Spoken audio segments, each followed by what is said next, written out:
예수님께서 다시 호수로 가셨습니다. 많은 사람들이 예수님께 나와왔고 예수님께서는 그들을 가르치셨습니다. 예수님께서 호숫가를 걸으시다가 알페오의 아들 레위가 세관에 앉아 있는 것을 보셨습니다. 예수님께서 그에게 말씀하셨습니다. 나를 따라오너라. 그러자 레위는 일어나서 예수님을 따랐습니다. 예수님께서 레위의 집에서 식사를 하고 계실 때였습니다. 여러 세리들과 죄인들이 예수님과 그 제자들과 함께 식사를 하고 있었습니다. 왜냐하면 이런 사람들이 예수님을 많이 따랐기 때문입니다. 바리새파 율법학자들이 예수님께서 세리들과 죄인들과 함께 식사하시는 것을 보고 제자들에게 물었습니다. 어째서 너희 선생님은 세리와 죄인들과 먹고 마시느냐? 예수님께서 이 말을 들으시고 그들에게 말씀하셨습니다. 건강한 사람에게는 의사가 필요 없고 병든 사람에게 의사가 필요한 것이다. 나는 의로운 사람을 부르러 온 것이 아니고 죄인들을 부르러 왔다. 우리 가슴에 손을 얹고 우리 믿음을 고백하고 함께 말씀을 듣겠습니다. 제가 먼저 고백하겠습니다. 하나님은 나를 사랑하십니다.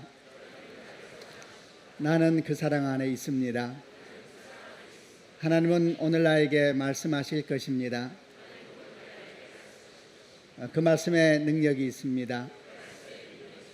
그 말씀에 생명이 있습니다. 나의 마음을 하나님께 열겠습니다. 나의 생각을 예수님께 집중하겠습니다. 들은 만큼 변합니다. 들은 만큼 행복해집니다.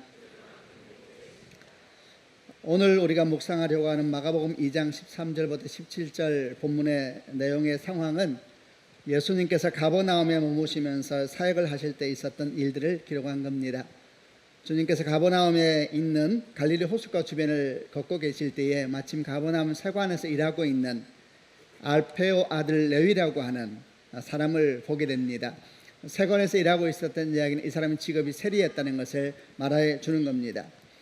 그리고 이제 이 사람과의 만남을 통하여서 있었던 일련의 사건인데, 이 알페오 아들 레위는 훗날 예수님이 12사도 중에 한 명이 되었던 마태이기도 하고 또 마태복음을 적었던 그 당사자이기도 합니다.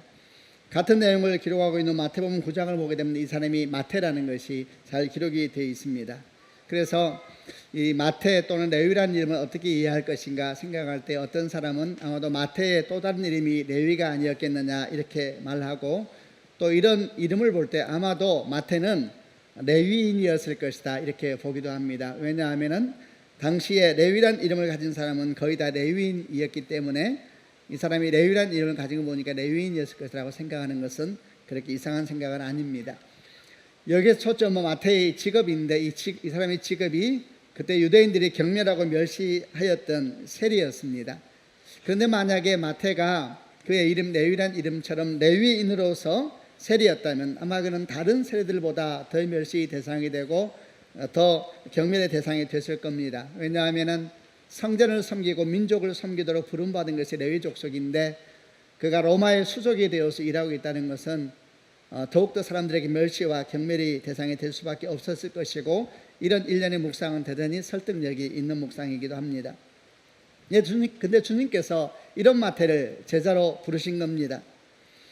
예수께서 나를 따르라 이렇게 마태를 부르셨을 때에 마태가 즉시 예수를 따르고 있는 성경의 구절에 나오는데, 아마도 이 마태가 평소에 예수님에 대한 소식을 좀 들었던 것 같습니다. 그가 세관에 앉아 있을 때에 많은 사람을 만나는 자리이니까 바람에 따라 들려오는 예수에 대한 이야기를 듣지 않았겠습니까? 예수님을 만난 사람들이 인생이 변하고 그분이 죄인의 친구이고 핍박받는 사람들, 연약한 사람들이 친구다더라 이런 얘기를 아마 많이 들으면서 마태의 마음 가운데 벤정은 없지만 마음 가운데 설명할 수 없는 어떤 소망 같은 것이 있지 않았을까 생각이 듭니다. 그런데 그런 주님이 어느 날 자기에게 온 겁니다.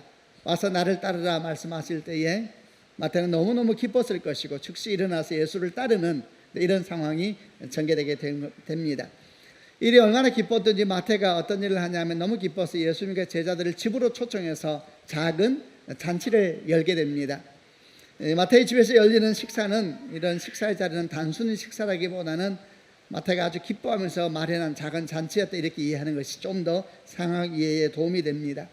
이제 마태는 작은 잔치를 베풀면서 예수님을 초청하고 제자들만 초청했을 뿐만 아니라 친구들을 초청을 합니다. 그 친구들은 다 세리라는 일을 하고 있는 사람들이었죠. 그러다 보니까 마태의 집에 모인 사람들은 예수님과 제자들 그리고 세리와 죄인들이 함께 식사했다고 성경에 기록되어 있는데, 이 죄인들이라는 표현은 무슨 특별한 불량자들이라는 표현이기보다는 세리가 죄인이었기 때문에 세리와 함께 있으면 다 죄인 되는 겁니다. 이렇게 함께 모여서 이제 식사하는 장면이 성경에 기록이 됩니다. 그런데 이런 장면이 사실 대단히 특별한 장면이고 놀라운 장면이어서 이를 주목하고 있던, 예수님을 주목하고 있던 바리새인들이 와서 제자들에게 이렇게 질문을 합니다. 16절 말씀을 같이 한번 읽어보겠습니다. 시작. 바리새파 율법학자들이 예수님께서 세리들과 죄인들과 함께 식사하는 것을 보고 제자들에게 물었습니다. 어째서 너희 선생님은 세리와 죄인들과 먹고 마시느냐? 이게 이제 번역에 대해서 굉장히 평범한 질문처럼 보이는데, 사실 앞뒤를 이해하게 되면 이 질문이 평범한 질문이 아니고 굉장히 냉소적이며 비판적이고 아주 공격적인 질문입니다. 이런 질문의 앞뒤 배경을 이해하기 위해서는 지금 상황을 좀 알아야 되는데 두 가지 이해가 필요합니다. 첫 번째는 유대인들에게 있어서 식탁에 함께 앉는다는 것이 어떤 의미가 있는가에 대한 이해가 필요하고, 두 번째는 당시 유대인들이 세리에 대해서 어떤 마음을 가지고 있었는가, 두 가지 이해를 하게 되면은 예수에게 했던 질문의 느낌이 어떤지를 알 수가 있습니다. 먼저 유대인들에게 식탁에 함께 앉는다는 의미가 함께 앉는다는 것은 어떤 의미가 있었는가? 유대인들은 식탁이 아주 민감하고도 중요한 의미가 있는 자리였습니다. 하나님께서 이스라엘 백성을 출애굽하게 하시고 난 뒤에 시내산에서 율법을 주셨는데, 율법의 아주 중요한 내용 중에 하나가 음식의 문제였습니다. 그래서 정한 음식이 있고 부정한 음식이 있고 이래서 유대인됨에 구별되는 중요한 차이 중에 하나가 음식에 대한 부분이었기 때문에 식탁이 유대인에게 아주 민감하고 중요한 자리였던 겁니다. 그래서 함께 식탁에 앉는다는 의미는 한 공동체에 된다는 의미를 가지고 있었습니다. 하나님 안에서 한 가족, 한 공동체로 서로를 받아들이고 서로를 용납한다는 의미가 같은 자리에서 함께 식사한다라는 식탁 또는 밥상에 있는 의미였습니다. 이를 잘 보여주고 있는 성경의 고백 중에 하나가 시편 23편에 있는 다윗의 고백입니다. 23편 아주 유명하지 않습니까? 다윗이 이렇게 고백합니다.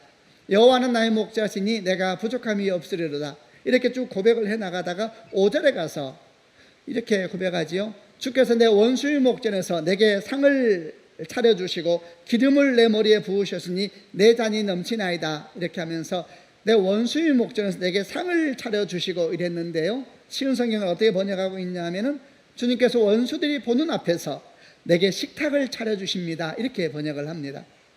이게 아주 기가 막힌 고백입니다.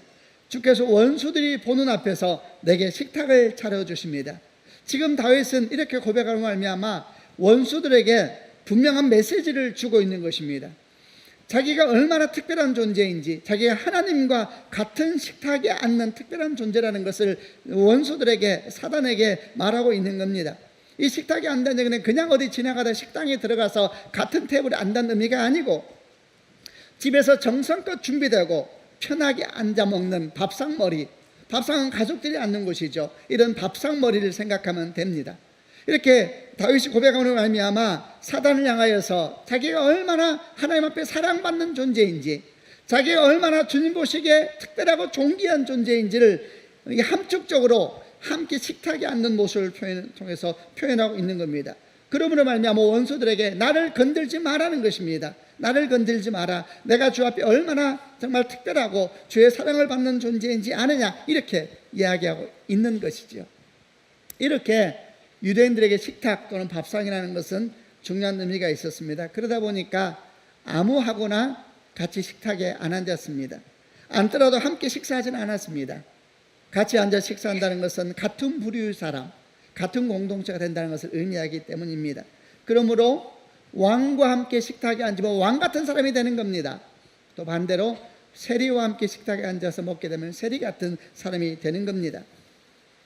또 하나의 두 번째 이해, 당시 유대인들에게 세리는 어떤 존재였는가? 이미 여러분 많이 들어보았을 겁니다. 세리는 로마의 수족이 되어서 같은 민족 유대인들에게 세금을 거두어서 일정 부분 로마에 바치고 나머지는 자기가 취할 수 있는 그런 권한이 부여되어 있는 사람들이었습니다. 그래서 유대인들이 볼 때 세리는 민족의 배반자였을 뿐만 아니라 부정과 부패로 가득한 사람들이다, 이런 인식이 있었습니다. 그러다 보니까 유대인들이 율법을 풀어놓은 랍비들의 글을 모아놓은 미시나 같은 이 탈무드의 배경이 되는 책이죠. 이런 글을 보게 되면은 뭐라고 표현되어 있냐면은 세리는 랍비주의적으로는 출교에 해당하는, 이게 유대인이 아니다, 회당에 나올 수가 없다, 이렇게 이제 취급을 했습니다. 또 세관에 앉아 있는 세리에게는 구제헌금도 받지 못하게 했습니다. 왜냐하면 그들이 돈은 부정직한 돈이기 때문에 그 돈은 구제헌금도 받아서는 안 된다, 이렇게 랍비들이 가르쳤습니다. 또 세리가 어떤 집에 들어가게 되면은 그 집에 있는 모든 사람이 다 부정해지는, 이렇게 가르치기도 했었습니다. 아마 여러분 우리가 생각하는 것보다 훨씬 더 세리들에 대한 유대인들의 생각이 심하다는 느낌이 올 겁니다. 한마디로 세리는 유대인들에게 혐오의 대상이었고 멸시의 대상이었습니다. 만약에 우리가 앞부분에서 보았던 것처럼 마태가 레위라는 레위 지파였다는 것을 전제를 한다면은, 그리고 이런 부분은 상당한 설득력이 있다 그랬습니다. 그랬다면은 아마 마태에 대한 유대인들의 혐오감은 다른 세리들도 훨씬 더했을 겁니다. 그런데 이런 마태, 이런 세리인 마태를 주님께서 당시 많은 사람들이 존경하고 주목하고 있는 젊은 랍비였던 예수께서 이런 세리를 제자로 부르시고, 그것만이 아니라 그 집에 들어간 잔치에 참여하면서 또 다른 많은 세리들과 함께, 다 세관에 있는 세리들이었겠죠, 세들과 함께 먹고 마시고 앉아 있으니 그걸 보는 유대인들의 마음이 결코 편할 수가 없는 겁니다. 아주 불편하고 쌍하고 불편하고 이런 상황이었던 겁니다. 그래서 성경은 바리새인들의 제자들에게 이렇게 질문했다고 말하는 거지요. 왜 너희 선생님은 세리들과 죄인들과 함께 밥을 먹느냐, 이렇게 기록되어 있는데요, 이 성경 번역을 좀 더 원어적인 의미를 반영하면서 번역하려고 노력했던 NLT 성경은 뭐라고 번역을 하고 있냐면 똑같은 질문을 이렇게 번역하고 있습니다. 왜 그는 그런 쓰레기 같은 사람들과 같이 먹습니까? 이렇게 번역을 했습니다. 왜 그는 그런 쓰레기 같은 사람들과 함께 밥을 먹습니까? 이렇게 원어의 의미를 잘 반영하면서 번역하려고 노력했던 성경이지요. 우리가 사실은 아까 말했던 식탁이라는 것은 어떤 의미가 있는가, 당시 유대인에게 세리가 어떤 의미가 있는가, 게다가 이 세리가 레위인이었다면, 이런 복합적인 상황을 생각하면서 이 질문을 보게 되면, 이 NLT 성경의 번역을 보게 되면 이해가 될 겁니다. 이 질문은 여러분 그냥 묻는 질문이 아니라 아주 냉소적인 질문입니다. 아주 비판적이고 정죄하는 질문이고 공격적인 질문입니다. 어떻게 당신 선생은 짐승들, 쓰레기 같은 사람들과 같이 똑같은 부류의 사람이 되느냐, 이렇게 이제 질문하고 있는 것이죠. 지금 예수님은 유대인들이 부정하다고 얘기하고 출교의 대상으로 여기고 있고 구제헌금도 받지 않는 그런 세리들과 함께 먹고 마심으로 말미암아 그들과 똑같아지는 같은 사람이 되는 거거든요. 같은 사람이 되는 행동을 하고 있는 겁니다. 중요한 것은 이 바리새인들의 이런 비판적이고 공격적이며 아주 냉소적인 질문에 대해서 우리 주님께서 뭐라고 반응하셨는가, 이게 중요하겠죠. 17절 말씀을 같이 읽어보겠습니다. 17절입니다. 시작.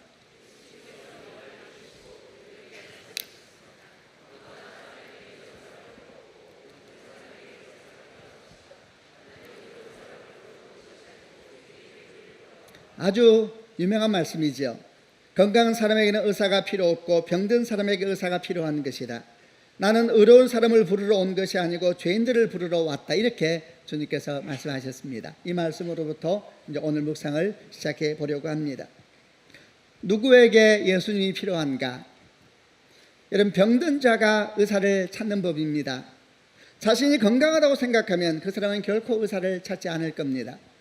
사실은 자기가 죽을 병에 걸려서 죽어가고 있음에도 불구하고 자기는 문제가 없다고 생각하고 자기는 건강하다고 생각하면 그 사람 역시 의사를 찾지는 않을 겁니다. 여러분, 당연한 일이지요. 그런데 예수님에 대해서도 똑같다라는 것입니다. 누가 예수님을 찾는가? 한마디로 말하면 자기에게 예수님이 필요하다라는 것을 아는 사람만 찾는다는 것입니다.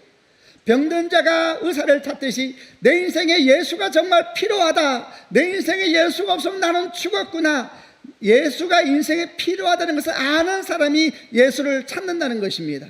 여러분, 자신에게 예수가 필요하다는 것을 모르는 사람은 그 사람이 예수를 찾을 이유가 없고 예수의 이름을 부를 이유도 없고 예수님을 원하지도 않을 것입니다.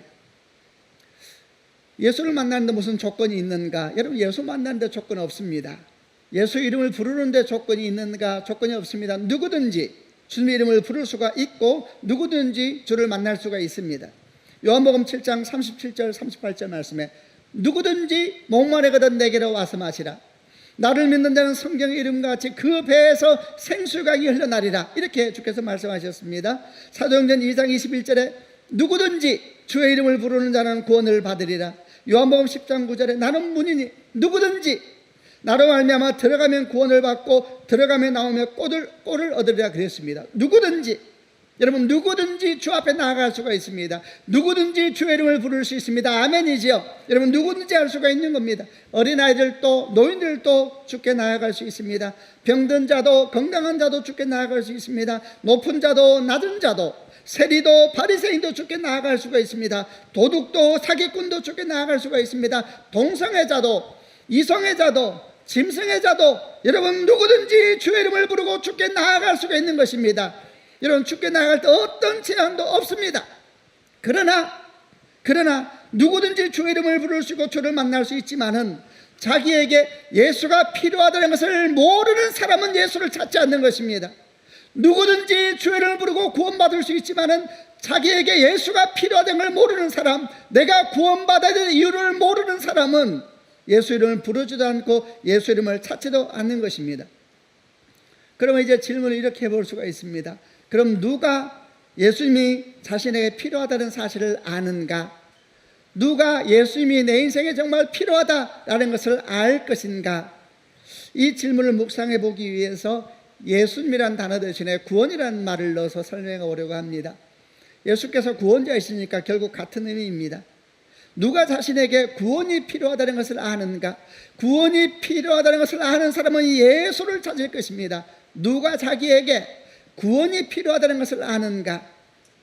이 구원이라는 언어가 라틴어로는 레뎀프테오라는 뜻인데, 이 뜻이 원래 의미하는 바가 뭐냐 하면은 잃어버린 무엇인가를 되찾는다, 이런 뜻이 있습니다. 여러분, 이 표현이, 이 의미가 오늘 묵상에 대단히 도움을 줍니다. 구원이라는 말은 무엇인가 잃어버린 것을 되찾는 것입니다. 그러므로 여러분, 누가 구원이 필요하다고 느끼는 사람인가? 누가 느끼니까 그 사람은 자기가 뭔가를 잃어버렸다는 사실을 아는 사람입니다. 자기가 뭔가를 잃어버렸다는 사실을 알기 때문에 그 잃어버린 걸 찾기 위하여서 구원이 되찾는 것이니까 찾기 위해서 구원을 소망하고 예수님을 소망하게 되는 겁니다. 만약 자기 인생에 잃어버린 것이 있다는 것을 모른다면 그가 구원을 원할 이유도 없고 구원자 되시는 예수님을 찾을 이유도 없는 것입니다. 그러므로 다시 질문은 조금 더 모아지게 됩니다. 우리는 무엇을 잃어버렸는가? 이것이 아주 중요합니다. 우리는 여러분 무엇을 잃어버렸습니까? 우리는 무엇을 잃어버렸습니까? 여러분, 우리는 원래 우리를 잃어버렸습니다. 우리는 창세기 1장과 2장을 통하여서 원래 우리가 어떻게 창조되었는지를 잘 들었고 보았습니다. 원래 우리는 어떻게 시작되었는가? 원래 우리는 하나님의 형상을 따라 창조된 아름답고 존귀한 존재들이었습니다. 아멘 하시기를 바랍니다. 원래 우리는 어떤 존재인가? 저 밤하늘에 빛나는 별보다 더 빛났었고, 원래 우리는 어떤 존재인가? 저 들녘의 백합보다 더 아름다웠고, 원래 우리는 어떤 존재인가? 따뜻한 봄이 올 때에 겨우내 움츠렸다가 작은 나무 사이로 피어난 잎사귀보다 더 신비하고 더 놀라운 존재가 하나님의 형상을 따라 만들어진 원래 우리의 모습이었습니다. 아멘이죠. 그때 우리에게는 하나님의 생명이 있었습니다. 그때 우리에게는 빛이 있었습니다. 그때 우리에게는 진리가 있었습니다. 그때 우리에게는 하나님의 지혜가 있었고 하나님의 마음이 있었고 하나님의 신실함이 있었습니다. 그리고 성경은 바로 그런 마음과 지혜, 신실함으로 이 땅을 다스리라고 우리에게 사명을 주셨다는 것도 가르쳐주고 있습니다. 그런데 죄가 들어왔습니다. 죄가 들어오면서 어떤 일이 생겼습니까? 이런 모든 질서는 다 무너지고 깨어지고 말았습니다. 그리고 우리는 어떻게 됐습니까? 길을 잃어버렸습니다. 생명을 잃어버렸습니다. 진리도 잃어버렸습니다. 하나님의 생명 대신에 죽음이 우리를 덮었고, 하나님의 지혜와 하나님의 열정과 마음 대신에 사람의 욕망과 욕심이 우리 인생을 지배하며 다스리게 됐습니다. 성경은 우리에 대해서 말하기를 우리는 죽음 아래 놓여있고 저주 아래 놓인 백성이 되었다, 이렇게 말하게 됐습니다. 여러분, 이 세상을 보십시오. 보십시오. 이 세상이 이런 성경 말씀을 그대로 증거하고 있는 것입니다. 모든 사람은 길을 찾고 있습니다. 여러분, 인류는 끝없이 물어왔습니다. 우리는 어디에서 와서 어디로 가는 것인가? 끝없이 물었습니다. 참된 진리는 도대체 어디에 있는가? 사람들이 사는 곳마다 질문했습니다. 그리고 아무도 가르쳐주지 않아도 사람들이 사는 곳마다 사람들은 갈망했습니다. 죽음 너머에 있는 생명을 얻을 수는 없는가? 아무도 가르쳐준 적이 없습니다. 그러나 사람이 살아있는 곳에서는 모든 사람은 갈망했습니다. 우리는 도대체 어디에서 와서 어디로 가는 것일까? 진리는 도대체 어디에 있는 것일까? 죽음 너머에 있는 생명을 얻을 수는 없는 것일까? 여러분, 아무도 가르쳐주지 않았지만은 모든 사람은 끝없이 갈구했습니다. 여러분, 그러나 진화론을 중심으로 하는 세상의 학문과 세상의 지혜는 결코 이런 우리 열망과 소망을 채워줄 수가 없었습니다. 여러분, 어떤 짐승이 진리를 찾습니까? 어떤 식물이 우리에게 길을 묻고 있습니까? 사람이 아니라 어떤 피조물이 죽음 넘어 있는 생명을 향하여 갈구하고 있습니까? 그런 생물은 없고, 그런 식물도 없고, 그런 피조물도 사람 이외에는 없습니다. 오직 사람만이, 하나님의 형상으로 만드는 사람만이 끝없이 갈구합니다. 갈망합니다. 끝없이 소망합니다. 여러분 보십시오. 모든 과학과 철학, 모든 지혜와 지식은 다 이 질문의 답을 찾기 위해서 달려가고 있는 겁니다. 이것은 무엇을 증언하는 것입니까? 우리가 길을 잃어버리고 진리를 잃어버리고 생명을 잃어버렸다는 것을 말하고 있는 겁니다. 성도 여러분, 이를 인정하십니까? 우리는 길을 잃어버렸습니다. 우리는 참된 생명도 잃어버리고 진리도 잃어버렸습니다. 자, 여러분, 이것을 인정하면 우리에게 어떤 일이 생기게 되는 겁니까? 이것을 인정하면 오늘 이야기는 시작되는 겁니다.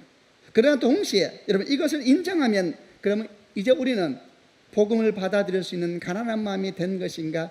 그건 아닙니다. 왜냐하면 사실 이 사실들은 이 지금 우리가 말한 진리를 잃어버리고 생명을 잃어버리고 그리고 빛을 잃어버렸던 이 사실은 안 믿는 사람도 알기 때문입니다. 여러분, 세상은 다 알고 있습니다. 그들은 자기가 잃어버렸다는 걸 알지만은 그러나 주님을 찾지 않습니다. 예수님을 부르지도 않습니다. 여기서 우리는 가난한 마음, 복음이 필요한 가난한 마음이라는 것은 단순히 우리가 길을 잃어버리고 생명을 잃어버리고 진리를 잃어버렸고 라는 사실을 깨닫는 마음이 가난한 마음이 아닙니다. 여러분, 복음이 필요한 가난한 마음은 우리가 길과 진리, 생명을 잃어버렸다는 것을 아는 것만이 아니라 우리 안에 우리 힘과 능력으로, 우리 지혜와 지식으로 결코 그 길을 찾을 수 없고 결코 그 생명을 얻을 수 없으며 결코 그 진리를 발견할 수도 없다는 사실을 알고 받아들이는 것입니다. 아멘이죠. 여러분, 그것이 가난한 마음입니다. 여러분, 우리가 길을 잃고 생명을 잃고 진리를 잃었다 할지라도 그 답이 내 안에 있다고 생각한다면 그들은 주님을 찾지 않습니다. 여전히 그들은 목마르고 배고프고 찾고 있지만 답이 내 안에 있다 생각하면 인생이 부도나고 인생이 깨어지고 상하고 죽어가면서도 주님을 찾지 않습니다.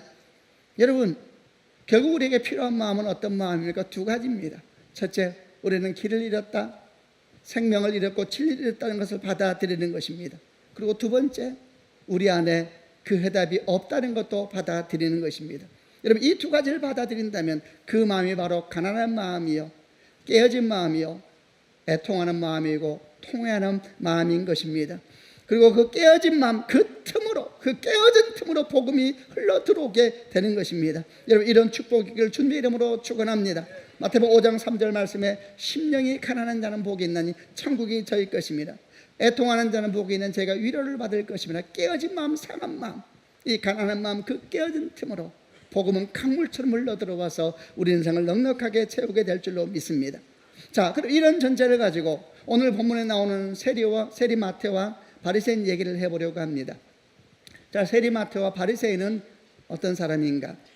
먼저 세리는 어떤 사람인가? 세리는 이 두 가지 사실을 잘 알고 있었습니다. 그는 자기가 길을 잃었다는 것과 자기 안에 답이 없다는 것을 잘 알았죠. 어떻게 잘 알았을까? 아마도 그 환경이 그에게 준 영향력이 분명히 큰 영향이 됐을 겁니다. 그는 어떤 사람이었는가? 그는 구원받을 수 없는 공식적인 죄인이었습니다. 그럼에도 불구하고 그는 계속 세리로 살아야 했습니다. 우리는 그의 삶을 잘 모르지만 어쩌면 그는 그의 삶이 너무 가난해서 세리가 되어서라도 사람답게 살겠다고 마음을 정했던 사람인지도 모르겠습니다. 우리가 어찌 그 삶의 내면을 알겠습니까? 세리마태는 혐오스러운 존재로 멸시를 받았고 회당에도 들어갈 수도 없고 구원받은 자에서 떨어진 공식적인 죄인이었지만 자신이 할 수 있는 것은 아무것도 없었습니다. 그래도 그는 먹고 살아야 했던 겁니다. 어쩌면 이런 마음이 있었기에, 이런 가난한 마음, 이런 애통하는 마음, 병든 마음이 있었기에 바람결에 들려오는 예수의 복음, 예수께서 회개하라 천국에 가까웠다는 이런 복음이 바람결에 타고 들려왔을 때 마태는 그 복음에서 떨리는 소망을 발견했을지도 모릅니다. 회개하라는 말이 세리마태처럼 가슴 절절하게 들어올 수가 있었겠습니까? 자기는 죄인이기 때문에 회개하라는 말이 누구보다 가까이 들어왔을 겁니다. 그리고 주님께서 이 말씀을 그 마음에 들리게 했을 때 세리 마음 가운데 떨리는 소망도 함께 주셨을 것입니다. 아마 그런 생각이 있을 겁니다. 나도 회개할 수 있을까? 나도 회개하면 주님 만날 수 있을까? 나도 회개하면 하나님께서 다시 받아주실까? 나도 회개하면 예배할 수 있을까? 나도 회개하면 구원 얻을 수 있을까? 이런 마음이 아마도 세리 마태의 마음에 가득 있었을 겁니다. 이런 마음인데 어느 날 그 복음의 실체이신 주님께서 그의 삶 가까이 오신 겁니다. 깨어진 마음에 흘러들어오는 복음처럼 어느 날 그 주님께서 이 세리 마태가 일하고 있는 현장 가운데 다가오셔서 그 앞에 선 겁니다. 얼마나 멋진 장면입니까? 정말 깨어진 것을 향해서 가시는 주님, 무너진 것을 향해서 가시는 주님께서 그 깨지고 상한 살아야 됐기에 여전히 그 자리를 지키고 있는 그 세리 앞에 흘러 들어온 겁니다. 그리고 와서 말합니다. 나를 따르라. 여러분, 이것이야말로 복음의 역사인 것입니다. 세리 마태는 어떤 사람인가? 가난한 마음, 통회하는 마음, 애통하는 마음을 가진 사람이었던 겁니다. 그러나 같은 복음을 들었던 바리새인은 달랐습니다. 그도 아마 예수께서 가는 곳마다 회개하라 천국에 가까웠다라는 복음을 전하고 있다는 것을 잘 알았을 겁니다. 똑같은 회개하라는 복음의 메시지를 그도 들었을 겁니다. 그러나 그 말을 들을 때마다 바리새인은 불편했습니다. 왜냐하면 자신들 정도면 하나님 보시기에 괜찮은 사람이라 생각했고 또 그들은 율법에도 정통했고 종교적 행위에도 누구보다 열심히 있었기 때문에 그런 자신을 향하여 자꾸 회개하라 말하는 예수의 메시지가 불편했을 것입니다. 이 사람은 도대체 어떤 사람입니까? 이 사람은 자기도 모르는 사이에 교만한 마음, 높아진 마음, 그리고 다른 사람을 정죄하는 마음이 들어오게 된 겁니다. 교만한 마음과 높아진 마음은 필연적으로 다른 사람을 정죄하는 마음을 가져오게 되어 있습니다. 이 사람은 자기도 모르는 사이에 하나님의 은혜 대신에 자신의 의를 의지하고 하나님의 영광 대신에 자기의 종교적 행위를 자랑하게 되는 그런 사람이 되고 말았던 겁니다. 이 사람은 부유한 마음을 가진 사람입니다. 그렇기 때문에 예수가 불편한 것입니다. 여러분, 이런 두 명을 놓고 주께서 말씀하시기를 병든 자에게라 의사가 필요하다고 말하면서 세리마태는 예수를 갈구하고 있고 종교적인 바리새인은 예수를 원하지 않는다라고 하는 이 아이러니한 사랑을 주님께서 보여주고 있는 겁니다. 이 부분을 가만히 묵상해보면 한편으로는 참으로 모순적이다 생각이 들었습니다. 왜냐하면 세상에서 나름대로 정직하게 살고 세상에서 나름대로 바르게 산다고 생각하는 사람들이 어쩌면은 복음에 반응하기가 더 힘들 수도 있다는 것을 느끼게 하기 때문입니다. 반대로 세상에서 어쩌면 더 죄인이라고 손가락질을 받고 정죄받는 사람들이 어쩌면 오히려 복음에 더 잘 반응할 수도 있다는 사실을 보여주기 때문에 이 상황이 아주 대단히 아이러니하기도 하고 이걸 어떻게 이해해야 되는가 약간 혼란을 우리에게 주기도 합니다. 여러분은 어떻게 생각합니까? 사실 이 생각은 어떤 면에서 일리가 있습니다. 그러나 여기서 우리가 알아야 될 것이 있습니다. 여러분, 모든 세리들이 마태처럼 가난한 마음으로 주께 반응한 것은 아니었다는 걸 알아야 합니다. 예수께서 가버나움 세관에 지나갈 때 세리가 마태밖에 없었겠습니까? 그럴 수가 없죠.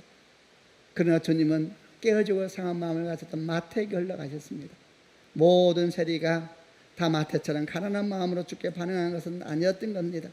또한 모든 바리새인들이 오늘 본문의 바리새인처럼 부유한 마음으로 주님께 반응한 것도 아니었습니다.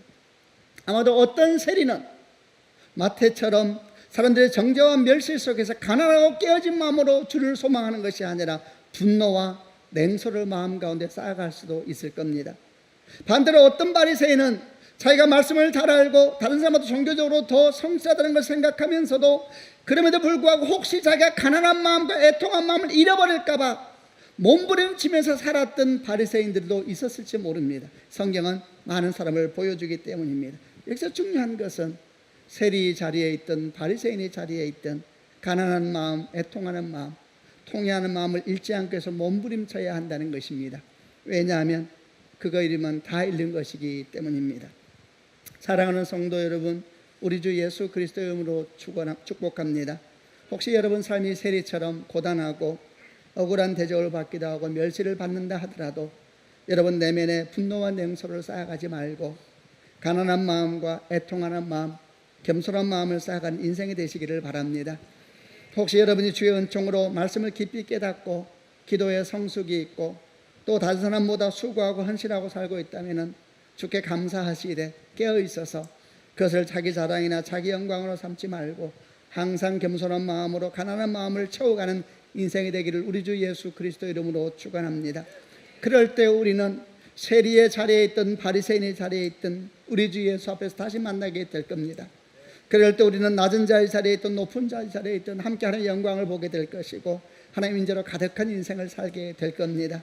사실 자리라는 것은 주께 잠시 그에게 맡겨놓은 자리일 뿐이기 때문입니다. 여러분, 그것이 교회이고 그것이 성도이고 그것이 하나님의 나라이고 그것이 참된 믿음의 삶인 줄로 믿습니다.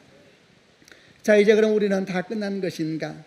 우리가 세리 자리에 있던 바리새인의 자리에 있던 항상 겸손한 마음과 가난한 마음을 가져서 몸부림쳐야 된다. 자, 이러면은 우리 신앙의 경관지는 다 세워진 것인가? 다 된 것인가? 여러분, 아닙니다. 여기에 반드시 한 가지를 더해야 합니다. 그것은 주님을 향한 끝없는 신뢰와 믿음입니다. 우리는 주님을 끝없이 신뢰해야 됩니다. 아멘 하시기를 바랍니다. 이 신뢰하는 마음은 가난한 마음과 반드시 같이 있어야 합니다. 여러분, 이 마음이 없으면 가난한 마음은 그냥 가난한 마음으로 끝나버리는 것입니다. 그러나 주님을 향한 신뢰와 믿음이 있으면 가난한 마음은 그저 가난한 마음으로 끝나버리는 것이 아니라 이 가난한 마음은 주님께서 흘러 들어올 수 있는 하나님 나라의 거룩한 통로가 될 줄로 믿습니다.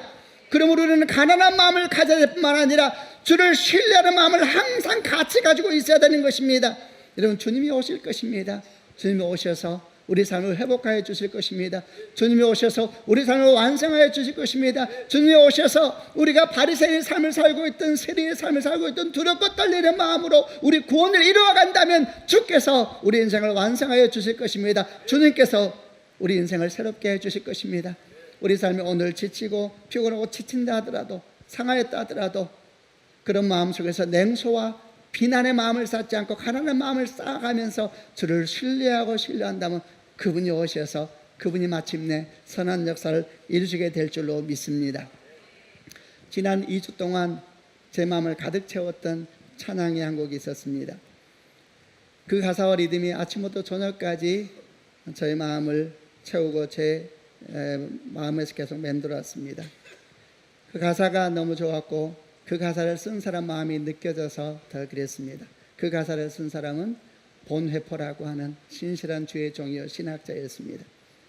2차 대전 때 히틀러의 광기가 온 유럽을 뒤덮고 죽음과 절망의 영이 독일을 붙잡고 있을 때 놀랍게도 이 히틀러의 가장 큰 원군 가운데 하나는 독일 교회였습니다.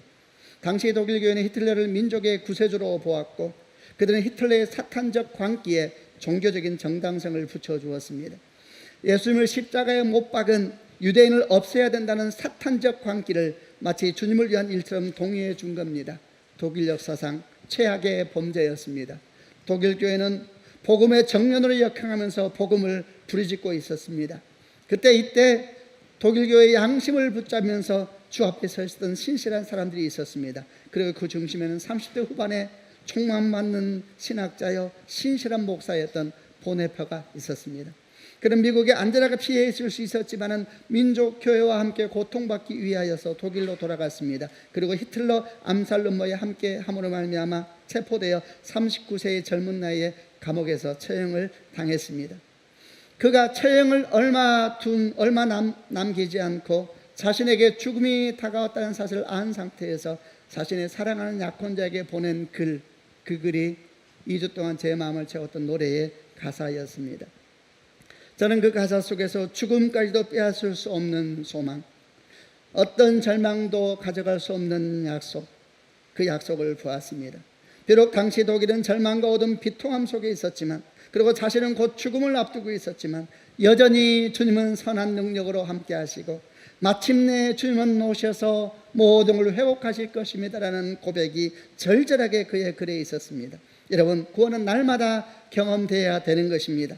현실이 한없이 어둡고 절망스러워도 여전히 선한 능력으로 일하시는 주님, 여전히 우리 가운데 함께 하시는 주님, 그 주님을 신뢰하고 반드시 그분이 오셔서 모든 것을 완성하실 것을 믿는 축복이 있기를 바랍니다. 그것이 구원이기 때문입니다. 그 아름다운 찬양을 오늘 여러분에게 선물하고 싶습니다. 우선 영상으로 독일어로 또 한 분 하시는데 들으시고 밑에 번역을 해놨으니까 그 뒤에 같은 노래를 저희가 한번 하나님께 드려보려고 합니다. 같이 찬양을 들어보겠습니다.